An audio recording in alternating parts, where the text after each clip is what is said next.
لماذا سميت اللامية؟ لأن آخرها لام. لامية. لماذا؟ لأن آخر البيت لام. يا سائل مذهبي وعقيدتي رزق الهدى من الهداية يسألوا.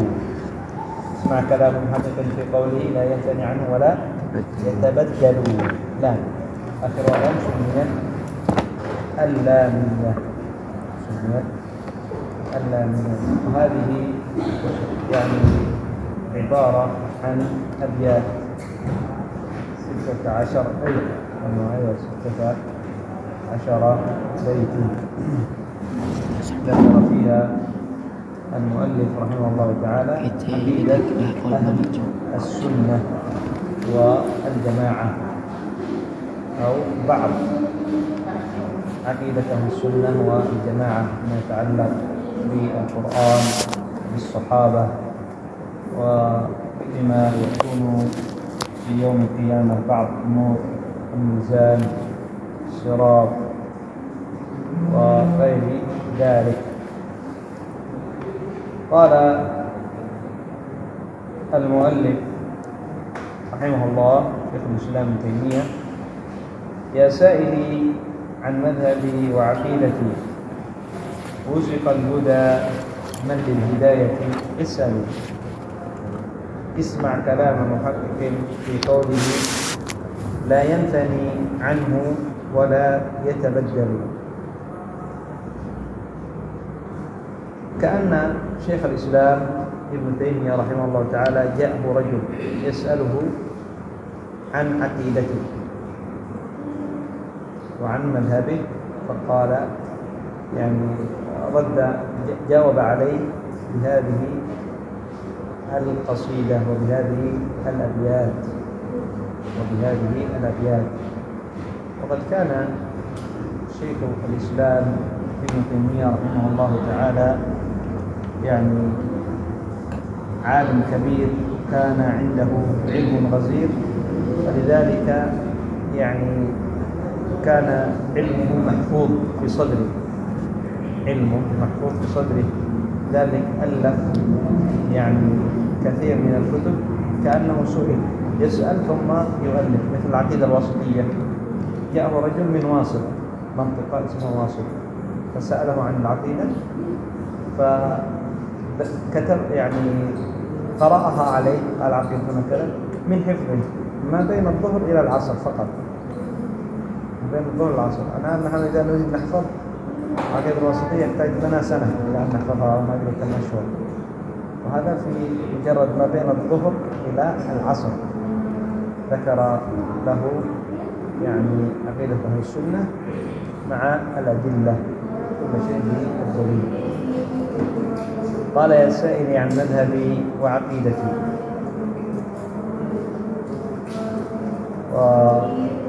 وهذا الذي ينبغي على طالب العلم على المسلم عموما أن يسأل أهل العلم عن ما أشكل عليه خاصة طالب العلم لابد أن يسأل أهل العلم لكي يزداد علما. والله عز وجل قد أمرنا بذلك فاسألوا أهل الذكر إن كنتم لا تعلمون. ونسأل لأجل أن نفهم لا نسأل لأجل المجادلة لا لأجل أن نفهم. هذا هو السؤال المطلوب والمحمود. قال عن مذهبي وعقيدتي أي عن طريقي وعن اعتقادي عن ما أعتقد. رزق الهدى أي انتفع. رزق الهدى أي انتفع يعني الهداية إلى الصراط المستقيم. من للهداية يسأل. من يسأل يعني عن الهداية يهديه الله عز وجل ومن يبحث عن الهدى يوفقه الله عز وجل فالذي يسأل يجتهد. السؤال عن اجتهاد والله عز وجل قال والذين جاهدوا فينا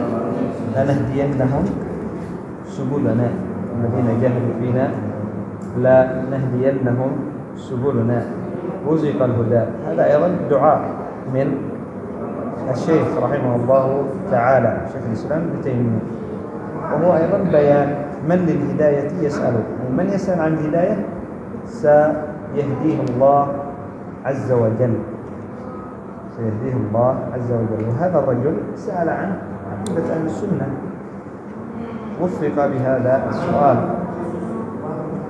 قال: رزق الهدى من للهداية يسأل، اسمع كلام محقق في قوله. اسمع، استمع وأنصت. سألت، إذا سألت السؤال للشيخ أو للعالم واجب عليك أن تسمع الجواب، انصت، لأنك هذا الذي يريد الاستفادة، وهذا السؤال الذي هو مطلوب وممدوح. أما أن تسأل لأجل المجادلة هذا مذموم، ليس لأجل الهداية، ليس لأجل الانتفاع، هذا مذموم. ولكن إذا تريد يعني تسأل لأجل الانتفاع، اسأل ثم اسمع، أنصت للجواب لكي يعني تفهم ولكي تستفيد. قال: اسمع كلام محقق في قوله. محقق متيقن، ثابت في قوله، ثابت في قوله، لأنه أخذه بالدليل، ليس بالأهواء ولا يعني الاستحسانات، إنما أخذ قوله بالدليل من الكتاب والسنة على فهم سلف الأمة، وهو متحقق يقين في هذا الاعتقاد، ليس مضطرب، لأنه لم يأتي ببدعة ولم يأتي بأهواء، إنما بما قاله الله في كتابه وبما قاله رسوله صلى الله عليه وسلم في سنته على فهم سلف الأمة. قال: لا ينثني، لا يرجع، هذا لأنه متيقن بالدليل، هذا جزم. باب العقيدة ليس فيها اجتهاد يخالف، هذا العالم يقول بهذا القول ثم يرجع يقول بقول آخر. في باب العقيدة كل شيء جازم، جزم فيه خلاص بالدليل جازم، ليس مثل مسائل فقهية في باب الصلاة، في باب الطهارة، يعني في باب الصيام، في باب البيوع، قد يظهر للعالم شيء ثم، لكن في باب العقيدة لا، شيء جازم، شيء جازم. فهذا لا يرجع عن هذا القول، هذا هو قوله لأنه دليل، ما يعني باجتهاد، ليس فيه اجتهاد، ليس في باب العقيدة ما فيها اجتهاد يعني بالرأي، اجتهاد بالرأي أو إنما أو اجتهاد بالفهم، لا، يعني في باب الفقه مسائل تسمى مسائل الفروع، إنما هذا جزم، شيء جازم لا يرجع عنه. ماذا تقول في الصحابة؟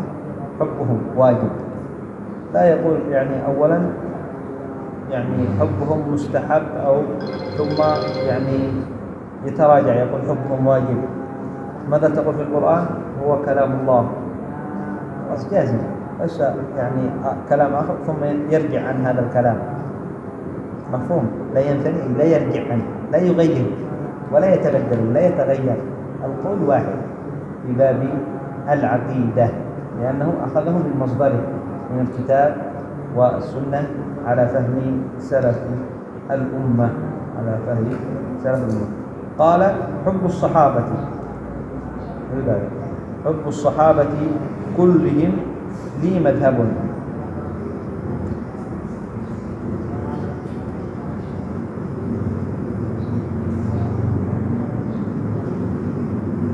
قال: يا سائل عن مذهبي وعقيدتي رزق الهدى من للهداية يسأل، اسمع كلام محقق في قوله لا ينثني عنه ولا يتبدل. حب الصحابة كلهم لي مذهب، ومودة القربى بها أتوسل. حب الصحابة، جميع الصحابة نحبهم، لا يجوز أن نبغضهم، لا يجوز أن نبغض أحد من الصحابة، رضي الله عنهم ورضوا عنه، رضي الله عن المؤمنين إذ يبايعونك تحت الشجرة. فحب الصحابة واجب على كل مسلم. حب الصحابة واجب على كل مسلم، ولا يجوز أن نبغضهم. فالله عز وجل قد رضي عن من بايع النبي صلى الله عليه وسلم تحت الشجرة، والصحابة يعني يتفاضلون كما سيأتي معنا. وأيضا النبي صلى الله عليه وسلم قال: خير الناس قرني، ثم الذين يلونهم، ثم الذين يلونهم. خير الصحابة خير الناس قرني، أي أحد الصحابة. الصحابة هو الصحابي هو الذي رأى النبي صلى الله عليه وسلم مؤمنا به ومات على ذلك، ومن رأى النبي صلى الله عليه وسلم مؤمنا به ومات على ذلك، مات على الإيمان، مات على الإيمان. الله عز وجل قد مدحهم بقول: محمد رسول الله والذين معه أشداء على الكفار رحماء بينهم. الذين معه أي الصحابة، تراهم ركعا سجدا يبتغون فضلا من الله ورضوانا، سيماهم في وجوههم من أثر السجود إلى آخر الآية. وهذا يشمل جميع الصحابة. قال الله عز وجل: للفقراء المهاجرين الذين أخرجوا من ديارهم وأموالهم يبتغون فضلا من الله ورضوانا وينصرون الله ورسوله أولئك هم الصادقون. هذا في المهاجرين. أما في الأنصار: والذين تبوأوا الدار والإيمان من قبلهم يحبون من هاجر إليهم. هذه في الأنصار، تبوأوا الدار أي كانوا في المدينة من قبلهم، هم أهل الديار، أولئك هم الأنصار. قال: حب الصحابة كلهم لي مذهب ومودته. هذه عقيدة المسلم، نحب جميع الصحابة. وخالف في هؤلاء يعني النواصب والرافضة. الشيعة يبغضون الصحابة ويسبون الصحابة، بل ويكفرون. الرافضة يكفرون أكثر الصحابة، يكفرون أبو هريرة وعمر وأبو بكر وعثمان وغيرهم قاتلهم الله أن يفكون. هذا يعني الافتراء. قال: ومودة القربى بها أتوسل، أي حب القرابة، حب قرابة النبي صلى الله عليه وسلم، حب قرابة النبي صلى الله عليه وسلم. هذا أيضا يعني حبهم واجب، حب قرابة النبي صلى الله عليه وسلم، هذا واجب. من هم قرابة النبي صلى الله عليه وسلم؟ هم يعني علي وأولاده، علي بن أبي طالب وأولاده رضي الله عنهم، كأولاد محمد بن الحنفية وغيرهم، علي وأولاده. وكذلك أولاد العباس لأنه عم النبي صلى الله عليه وسلم، والعم سن الأب مثل الأب. وكذلك أولاد عبد المطلب، جميع أولاد عبد المطلب، بل ويقال بني هاشم. من هو من بني هاشم؟ هذا من قرابة النبي صلى الله عليه وسلم. بنو هاشم، من هو هاشم؟ محمد جد النبي، محمد بن عبد الله بن عبد المطلب ابن هاشم. فمن كان من بني هاشم مؤمنا لابد، ليس محب لأنه من قرابة النبي صلى الله عليه وسلم وهو ليس بمؤمن، لا نحبه. إذا كان من قرابة النبي صلى الله عليه وسلم وهو ليس بمؤمن أو مبتدع لا نحبه، إنما نحب من كان مسلم متبع للنبي صلى الله عليه وسلم. هذا حبه لأنه مسلم، لأنه متبع للنبي. والزيادة نحبه زيادة لأنه من أقارب النبي صلى الله عليه وسلم، لأنه من أقارب النبي صلى الله عليه وسلم. مفهوم؟ فإذا كان من بني هاشم وهو مسلم سني نحبه لأنه مسلم سني مثل غيره، ونحبه زيادة لأنه من أقارب النبي صلى الله عليه وسلم، أنه من أقارب النبي. أما إذا لم يكن أهل السنة فلا نحبه ولا يعني نتقرب إلى الله عز وجل بحبه، وإن كان من آل البيت، وإن كان من آل بيت النبي صلى الله عليه وسلم. ولذلك يعني النبي صلى الله عليه وسلم أوصى: أذكركم أوصيكم الله في أهل بيتي، أوصيكم الله في أهل بيتي. أوصى النبي صلى الله عليه وسلم بأن يحب آل يعني بيته، يحب آل بيته، ويعني حبهم عبادة تقرب بها إلى الله. حب آل البيت عبادة، لكن بشرط أن يكون متبع للنبي صلى الله عليه وسلم. أما وكذلك مسلم، أما إذا لم يكن مسلم فلا يجوز، وإذا كان مبتدع فيحب لإسلامه ويبغض ببدعته، ولا يحب لأنه من أقارب المسلمين، لأنه خالف النبي صلى الله عليه وسلم، أنه خالف النبي صلى الله عليه وسلم. قال: ومودة القربى بها أتوسل، ولكلهم قدر على وفضائل، لكن المصدق الموجود أي الصحابة. نحب جميع الصحابة، صح؟ واجب علينا نحب جميع الصحابة، لكن الصحابة يتفاضلون، ليس كلهم في مقام واحد. يعني أبو هريرة مع أبي بكر مع عثمان كلهم سواء في الفضل، لا، هم متفاوت. فأفضل الصحابة أبو بكر، أفضل الصحابة أبو بكر، ثم عمر، ثم عثمان، ثم علي ابن أبي طالب، ثم بقية العشرة المبشرين بالجنة. من هم؟ طلحة. المبشرون بالجنة 10. ما معنى 10؟ يعني أنهم ذكروا في حديث واحد، ذكروا في حديث واحد، وإلا كثير مبشرين بالجنة. منهم يعني الآن أبو بكر، عمر، عثمان، ثم يعني علي، هؤلاء 4. بقي طلحة، عبد الرحمن بن عوف، أبو عبيدة، سعد بن أبي وقاص، الزبير، سعيد بن زيد. 10. طلحة والزبير، طلحة بن عبيد الله، الزبير بن العوام، أبو عبيدة بن الجراح، سعد بن أبي وقاص، و عبد الرحمن بن عوف، وسعيد بن زيد، سعيد بن زيد. فهؤلاء بقية العشرة. ثم من شهد، يعني ترتيبهم يرتبهم العلماء هكذا: الصحابة أولا يعني أبو بكر،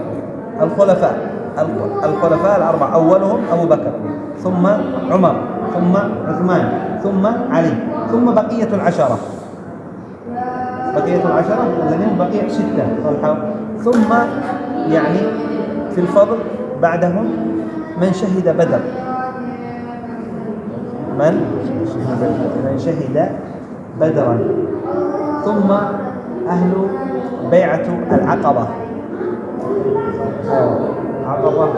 عقبة يعني الأولى والعقبة الثانية، ثم أصحاب بيعة الرضوان الذين هم 1400، الذين قال الله عز وجل: لقد رضي الله عن المؤمنين إذ يبايعونك تحت الشجرة، ويقول النبي صلى الله عليه وسلم: لن يدخل الجنة أحد بايع تحت الشجرة. كلهم في الجنة الذين بايعوا النبي صلى الله عليه وسلم في بيعة الرضوان تحت الشجرة. ثم في الفضل من أسلم بعد الفتح، بعد فتح مكة، الذين أسلموا قبل الفتح أفضل من الذين أسلموا بعد الفتح. قال الله عز وجل في سورة الحديد: لا يستوي منكم من أنفق من قبل الفتح وقاتل، أولئك أعظم درجة من الذين أنفقوا من بعد وقاتلوا، أي من بعد الفتح، ولكن لهم يعني كلهم لهم فضل. قال: ولكن أولئك أعظم درجة من الذين أنفقوا بعد، وكلا وعد الله الحسنى أي الجنة، فهم فضل، كلهم ذو فضل الصحابة، لكن بينهم يتفاضلون، هذا أفضل من هذا، مفهوم. فالصحابة يتفاضلون، أفضلهم أبو بكر، لكنما الصديق منهم أفضل. يعني قلنا العشرة المبشرين بالجنة، لماذا يذكر العلماء العشرة المبشرين بالجنة؟ لأنهم ذكروا في حديث واحد، قال النبي صلى الله عليه وسلم أبو بكر في الجنة، عمر في الجنة، عثمان في الجنة، علي، طلحة، الزبير، أبو عبيدة، سعد بن أبي وقاص، عبد الرحمن بن عوف، سعيد بن زيد. هؤلاء ذكروا في حديث واحد، ذكروا في حديث واحد. وإلا المبشرين بالجنة كثير. بلال النبي صلى الله عليه وسلم ذكر عنهم في الجنة، قال إني سمعت قرعا عليك، دفن عليك في الجنة. عمار أيضا في الجنة، عمار بن ياسر. وسلمان الفارسي، يعني النبي صلى الله عليه وسلم إن الجنة لتشتاق إلى ثلاثة، علي وعمار وسلمان، سلمان الفارسي.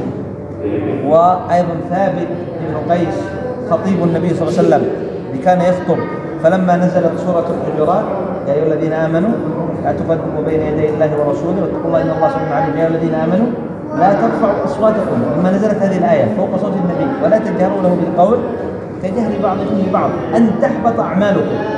يعني إذا رفعت صوتك على النبي، الله عز وجل إذا رفعت صوتك على النبي يحبط عمله. فجلس لما سمع ثابت بن قيس هذه الآية مكث في بيته، أنه كان هو الذي يخطب، يعني يخطب، عرفت الخطابة، يخطب والنبي صلى الله عليه وسلم يعني يستمع إليه، فكان يرفع صوته للخطابة. فقال هذه الآية يعني أنا رفعت صوتي على النبي صلى الله عليه وسلم، أنا من أهل النار، حبط عملي. فجلس في بيته يبكي.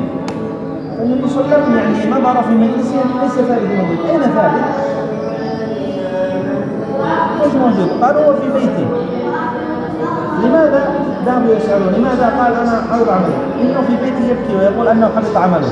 قال النبي صلى الله عليه وسلم اذهبوا إليه وبشروه بالجنة.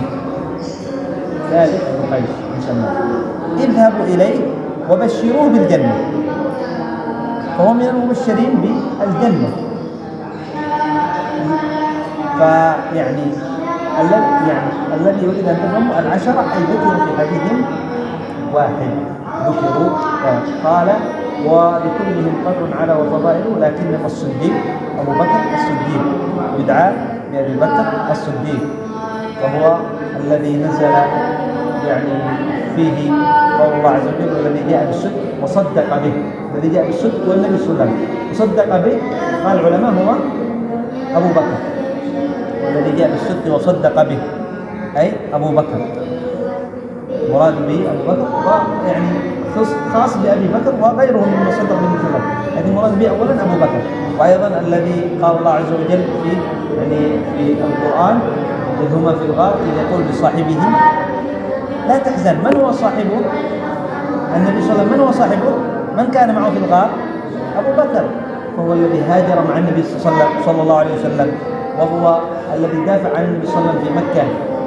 وأيضا نزلت يعني قول الله عز وجل في سورة الليل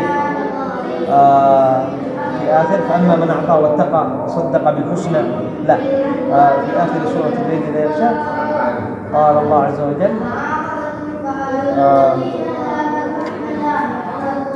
وسيجنبها الأتقى الذي يؤتي ماله يتزكى وما لأحد عنده من نعمة تجزى. من هو هذا؟ هو أبو بكر.